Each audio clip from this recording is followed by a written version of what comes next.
Okay, part 2 of this demo is going to be how to use some of the other tools in your toolbar, specifically our eraser, scissors, and knife tool. So I'm going to open a tear off for that, and so you can see all three at once, but it's probably going to look like an eraser, I believe, when you first start out, so it's down here. So again, eraser, scissors, and our knife tool. So what we're going to do is we're going to start out with just your monogram again, so your initials. So type it out. I'm going to blow this up, and we're going to start messing with this.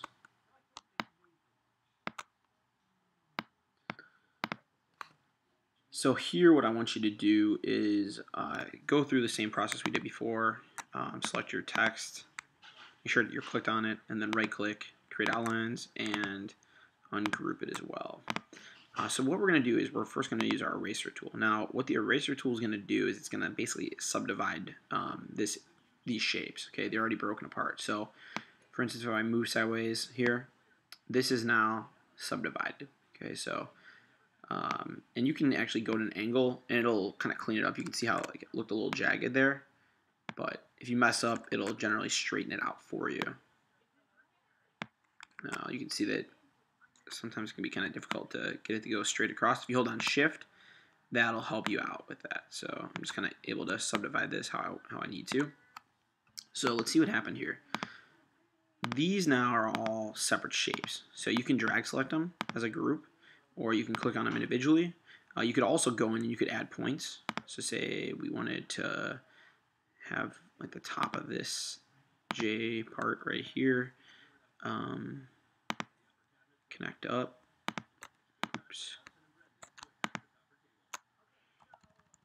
I could do that, and I'm just using the arrows to move that up. Okay, so some kind of cool stuff you can do with it is, you know, add on points onto just the little parts here, and like there's another set of them. And I'm just shift selecting and then moving them up. So this could actually be used for your monograms, your original ones too, but I wanted to do this as a separate demo because it's allowing you to use you know, a little bit more difficulty tool. So again, all these tools can be used in conjunction with one another, and that's kind of the beauty of it. So I'll connect that one down so you can kind of see, just making a cool, you know, interesting little pattern there. Now, the one thing I want to point out here is if we click on this and I switch it so you just have a stroke on it, notice that each of these have their own individual strokes. So there's nothing open that closed the path off completely, even though we use the eraser. So these are now all separate shapes with separate strokes. They're closed. Okay, now we're going to go talk about our razor blade tool. Or, I'm sorry, our knife tool. So that's a third one in our tear off there. And what I'm going to do here is I'm just going to subdivide it. So you can see what I'll do is like clicking, dragging, and pulling through. Okay. Let's see what happens here. You want to make sure you stay away from points. You want to kind of just slice and dice through the path. But let's see what happens. Hopefully this will let us move it right away, but it might not. Oh, yeah, it did. Okay, so I'm going to click there and watch what happens. I'm going to use my arrows just to move that part. All right, now, the difference there is, as you see, if I go with the eraser tool, it takes that chunk out. I just moved that. So it's the same exact shape. There's no chunk really missing. I just moved it over. With the eraser tool, that's actually taking part away. Okay, so the big difference there is that when you use the eraser tool, it's taking a chunk away. You know, whether it's here, and you can see it reseals it up. With all these, then we could switch the stroke, and you can see the one thing that is good about this is that those are all separate shapes. They're all closed. So it didn't, you know, it made them all their own unique thing. Okay, so that's important to note. All right, so I want everybody kind of paying attention to that that idea. I'm just going to take this and we'll switch it back. So just kind of mess around, see what kind of things you can kind of come up with. Because here's our basic ones we were doing before. Now we're, you know, getting into these other tools and we're making some stuff that looks a lot cooler. All right, next thing we want to do is we're going to mess with our scissors tool. Okay, so scissors tool a little bit different. All right, how you have to use this one is you can't click on points, you have to click on a path. So we're going to subdivide across here. So what I'm going to do is click on one side, click on the other side. So now that is our point of break. So what I'm going to do here, and this kind of becomes tricky. You can see that right now it's staying highlighted. If I clicked off though and I went back to it, Sometimes it might select both. If it does that, you can right-click it. Say like these were together. You could right-click it and release compound path. Right now it says make, so it's good. But if that's not letting you pull those apart, release compound path. And then what I'm going to do here is I'm going to click on one of these, and I'm going to move it down just with my arrows on my keyboard. All right. Big difference here.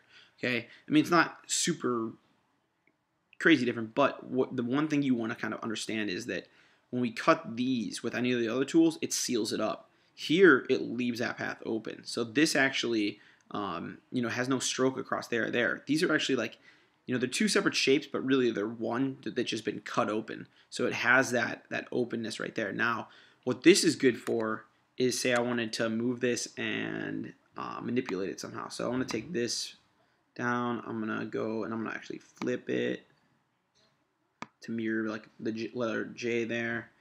And then I'm going to move this. Oops, click one point here. This over. So I'm just using my direct select tool. Now, say I wanted to connect this back in, even though it's been pulled apart. Okay, it's just a little bit further apart. All I'm going to need to do is get my regular pen tool and basically connect the dots. So I'm going to say I want this to connect to that, and then I want this to connect to that. So one at a time, I'm doing a line. So I click point, connect the dot there. All right, I want this one to connect here. And now this is one shape again. Okay, so it allows you to kind of connect the dots. Now you can go in and you can use the convert tool to mess with your lines. You can make them curve a little bit better. This isn't looking really good. I'm not doing a great job here, but kind of get the point.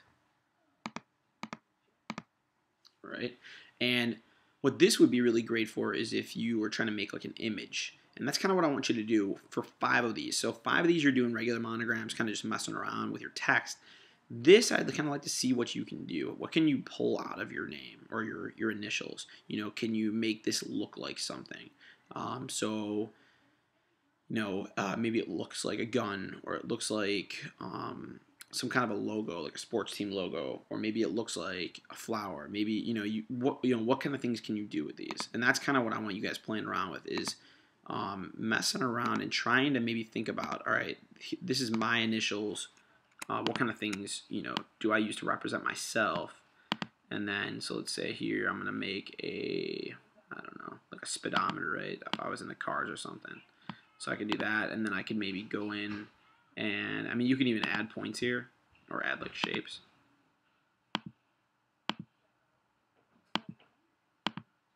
So I can go in and just maybe, oops.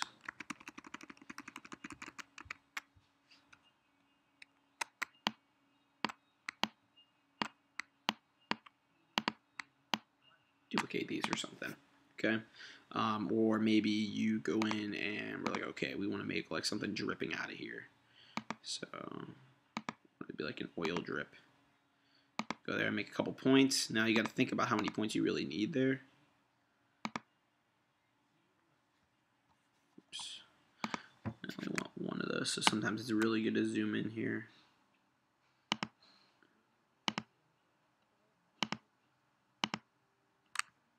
Tool do I have? Oh, I don't have my direct selection, that's why. We'll go back, just have the one, pull it down, and then I can manipulate that to make it look a little bit more rounded. Okay, I'm going to push this one in, and I'm just using my arrows for this. Push this one in, and then let's pull this one down. Alright, so a couple of different ideas there and things you can play around with. But total, you should have 10. 5 of them are going to be focusing more on just manipulating the text themselves and kind of fitting them together, playing with stroke and all that stuff. And then 5 of them, I want you actually trying to pull out an image or some kind of visual. And for anything, you can use any of the tools that we've talked about in these last 2 demos. So, and that's it. Make sure when you're done that you file and you go to export. And then you export this as a JPEG file to post up on Schoology. Okay?